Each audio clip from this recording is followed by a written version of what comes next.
امام فرماتے ہیں کہ 8ویں امام کی حدیث ہے 7ویں امام کے بارے میں کہ کان اذا دخل شہر المحرم یا کان اذا رعا ہلال المحرم، جب میرے بابا 8ویں امام فرمانے اپنے پدر بزرگواں کے بارے میں، میرے بابا جب محرم کا چاند دیکھتے تھے یظہر آثار الکعبۃ علی وجہہ، تو میرے بابا کے چہرے پر تکلیف، درد، رنج اور غم کے آثار نمایاں ہو جاتے تھے۔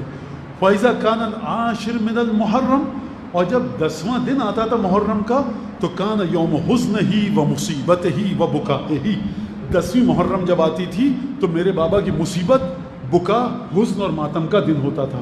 آپ نے توجہ فرمائی کہ ادھر ہلال محرم دیکھا، ادھر 7ویں امام کے چہرے پر غم اور رنج اور اندوہ اور مصیبت کے آثار نمایاں ہوئے۔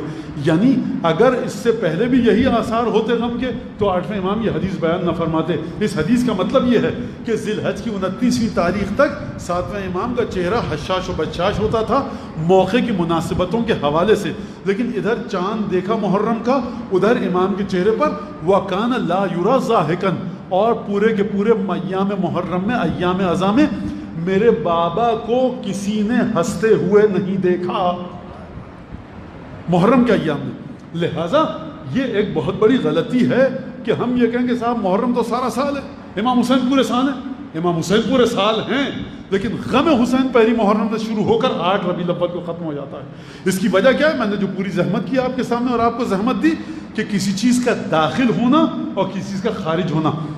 لہٰذا جب پہلی محرم کا چاند دکھتا ہے تو یہ وہ چاند ہے، اس جیسا چاند پورے 11 مہینوں میں کہیں اور نہیں ہے۔ یہ جو ایام میں نہیں ہے، آپ اپنی قوم کی تربیت کرتے ہیں، اپنے بچوں کی تربیت کرتے ہیں، بیٹا چاند محرم کا نظر آ گیا، اب نہیں بیٹا سالگرہ نہیں ہو سکتی، اب بیٹا نہیں، یہ نہیں ہو سکتا، ضروری ہے بہت کپڑے خریدنا، جی یونیفارم ہے تو جاؤ خرید لو بیٹا، ضرورت کی حد تک، کوئی نئی خریداری نہیں، 10 شرٹس۔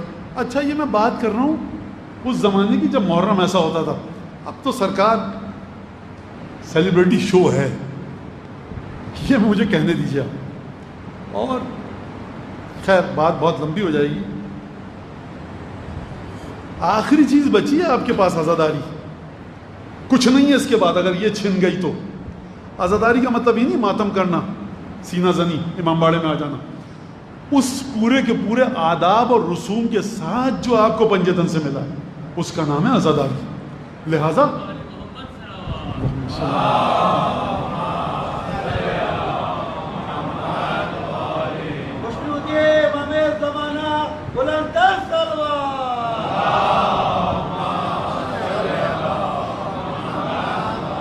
جب آپ فاقہ شکنی کرتے ہیں اپنے گھر میں سادہ کھانا پکاتے ہیں، بچہ کہے وہ جوس کے 3 مختلف جوس میں رکھ دیجئے، آئس کریم فاقہ شکنی کے لیے، آپ کہتے نہیں بیٹا یہ عصر کا وقت ہے، کٹھن ترین وقت ہے آل محمد پر، فاقہ شکنی کی اجازت دی گئی ہے۔ سیلیبریٹ نہیں کر رہے آپ فاقہ شکنی کو، آپ یاد منا رہے ہیں کچھ لوگوں کی، بیٹا 3 طرح کی آئس کریمیں رکھنی ہیں، 4 طرح کی ڈرنکس غدیر پہ، ابھی نہیں ہوگا۔ خوب توجہ کیجیے اس بات پر، اس بات کو سمجھیے، ائمہ راضی نہیں ہوئے اس بات پر کہ آپ کو گریے کی کیفیت کے سلسلے میں آزاد چھوڑا جائے۔ کیا مطلب؟ من بکا او اب کا او تبا کا، رو رہے ہو یہ ثواب ہے، رونا نہیں آ رہا رلاؤ۔ میں نہیں رویا، مجلس پڑھی، میں نے رلایا آپ کو، میں شامل ہو گیا۔ اچھا رونا نہیں آ رہا، رونے جیسی شکل بناؤ۔ کوئی صاحب کہنا یہ تو ائمہ نے اداکاری، یہ تو اداکاری ہے، آپ اس حصے کو لے رہے ہیں اس حصے کو نہیں لے رہے۔ میں اس کو مثال کے ذریعے واضح کروں، 14 سال ہو گئے آپ لوگ ابھی تک یہ سلسلہ حل ہی نہیں ہوا آپ کا امام حسین کے غم کا، کیا مطلب ہے؟ اتنی دیر سے آپ لوگ ابھی تک منا رہے ہیں عزاداری، دنیا کہاں سے کہاں چلی گئی؟ آپ یہ مت کہیے کہ اب تک کیوں منا رہے ہیں، آپ ان لوگوں سے پوچھئے کہ آخر اس غم میں کتنی گہرائی ہے جو اب بھی جوں کا توں باقی ہے۔ آپ ادھر سے سوال کیوں نہیں کر رہے؟ آپ یہ کہہ رہے ہیں کہ اچھا ائمہ نے نعوذ باللہ اداکاری سکھائی ہے، آپ ادھر سے کیوں نہیں کر رہے کہ صادق آل محمد جو فلسفہ، کلام، منطق، فقہ، قرآن و تفسیر کا علم جس کی جنبش ابرو پر ہے، وہ ہستی اس علم کے مقام پر ہے، زہد کے مقام پر ہے، جناب امیر المومنین علم کے اس مقام پر ہیں، اس کے باوجود یہ ہستی فرمائے کہ رونے والوں جیسی شکل بناؤ، تو آپ اس پر اعتراض مت کیجئے کہ یہ کیا اداکاری سکھائی جا رہی ہے، قضیے کی گہرائی کو محسوس کیجئے کہ وہ ہستی کہہ رہی ہے کہ رونے جیسی شکل بناؤ۔ توجہ فرمائی آپ نے، لہٰذا فرمایا کہ اس کو یہ تمام ثواب ملے گا. من بکا اب کا اور تبا کا، یہ رونے کی ایک حد ہے. دوسرا کیا کہا گیا؟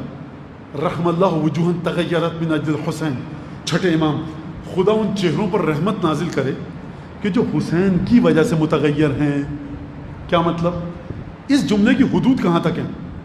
مجلس میں بیٹھے ذاکر نے ایک جملہ پڑھا، رونا نہیں آ رہا، ایک دم سے رونا آیا، چہرہ متغیر ہو گیا. امام کی دعا آپ کے چہرے کے شامل حال ہوئی. عاشور کے جلوس میں گئے بچے، وہ اب دیکھیے کوئی بیمار ہے الگ چیز ہے، یہ خوب توجہ سے، کوئی کسی کو اسکن کا کوئی پرابلم ہے وہ ایک الگ چیز ہے، بیچارہ وہ کریم موئسچرائزنگ لگا کے جائے. لیکن بچے وہ مانا سن ٹین ہے اس لیے وہ لگا کے جا رہے ہیں، سن بلاکنگ ہے. اور تم کیا بات کر رہے ہو میاں، ایسے ہوتی ہے عزاداری؟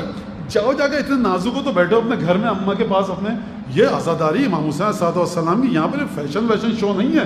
نکلو یہاں پر، چھٹا امام فرما رہا ہے تمہارا اگر جھلسنے کی وجہ سے، سردی کی وجہ سے تم نے ایک تماچا لگا لیا، گریہ کیا، چہرہ متغیر ہو گیا، امام فرمایا تمہارے چہروں پر خدا کی رحمت نازل ہو رہی ہے. اور پھر فرمایا گریہ کی حدود کو دیکھیے آپ. اور پھر کیا فرمایا کہ من ذکر عنده مصابنا، جس کے سامنے ہمارا ذکر کیا جائے. اغرا رقت عیناہ، اس کی آنکھوں میں آنسو بھر آئیں. اردو سمجھنے والا مجمع بیٹھا ہے. آنکھوں میں آنسو بھر آئیں، ٹپکے نہیں، چھلکے نہیں. اچھا آنسو بھرنے سے پہلے کا مرحلہ پتہ ہے آپ کو؟ چہرہ اس پر گریہ اور کرب کی کیفیت ہے. یہ تو میں نے آپ کو بتا دیا. تغیرت من اجل الحسین، آپ کا چہرہ متغیر ہوا، خدا کی رحمت آ گئی. اگلا مرحلہ ذکر عندہ مصابنا، اس کے سامنے ہمارے مصائب کا ذکر کیا گیا. اغرا رقت عیناہ، آنکھوں میں آنسو بھر آئے. ایک قدم اور آگے بڑھے آپ، چہرہ متغیر ہوا، اب آپ کی آنکھوں میں آنسو بھر آئے، ٹپکے نہیں، چھلکے نہیں، آنسو بھر آئے. اگلا مرحلہ کیا ہے؟ حتی تسیل دموعہ علی خدیہ، یہاں تک کہ آنسو ٹپک کے بہنے لگیں. اس کے بعد کا مرحلہ کیا ہے؟ گریے کی شدت طاری ہوئی.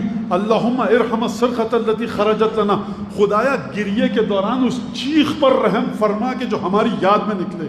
تمام کے تمام مراحل پر مولا حسین کی عزاداری کے آپ کے چھٹے امام کی نظر ہے، معصومین کی نظر ہے، جناب سیدہ کی نظر ہے.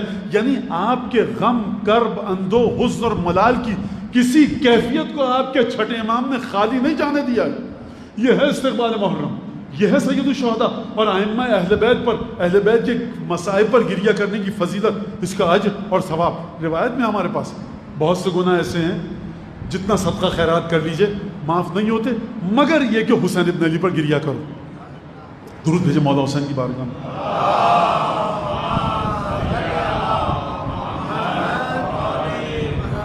لہٰذا اگر آپ یہ دیکھیں، ساتھ امام فرما رہے ہیں یظہر عصا الکعبۃ علی وجہ. اور پھر ہمیں کیا تاریخ میں ملتا ہے؟ مقاتل میں، ارباب مقاتل نے کیا لکھا ہے کہ جب یہ بیویاں آ گئیں، 1 سال تک گریہ کیا، عبید اللہ کا سر آیا، جنرل مختار نے قیام کیا، سر کاٹ کر بھیجے. پھر خواتین نے، اہل بیت کی ہاشمیات نے، بیویوں نے اپنے سروں میں تیل ڈالے اور کنگا کیا، اور وہ اس عزاداری کی کیفیت سے نکلی. کیا کرتی تھی 1 سال تک؟ گریہ. نماز پڑھی، تعقیبات، تہجد، گریہ. تلاوت قرآن سے ختم کیا، گریہ. اب خواتین اگر گریہ کر رہی ہیں تو کھانا کون پکائے گا؟ امام سجاد نے کہا آپ گریہ کیجئے، کھانے کا انتظام میں کروں گا. عزاداروں کے لیے کھانا پکانا امام سجاد کی سنت ہے. خوب توجہ کیجئے، معمولی چیز ہے.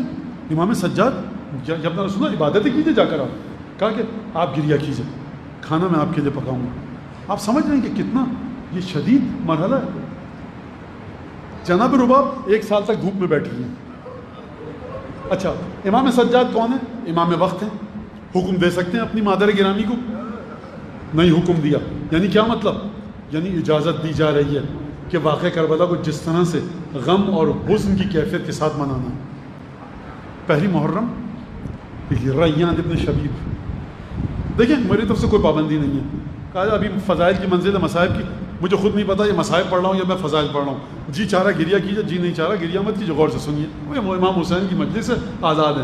امام حسین کی عزاداری آزاد ہے، امام حسین کا مکتب آزاد ہے. محبت سے آنا چاہتے ہو تو آؤ، کراہیت اور ناگواری ہے تو صاحب جہاں بنے وہیں اچھے، آپ وہیں پر رہیے، کوئی مسئلہ نہیں. آپ فضائل سمجھ کے سنیے، مصائب سے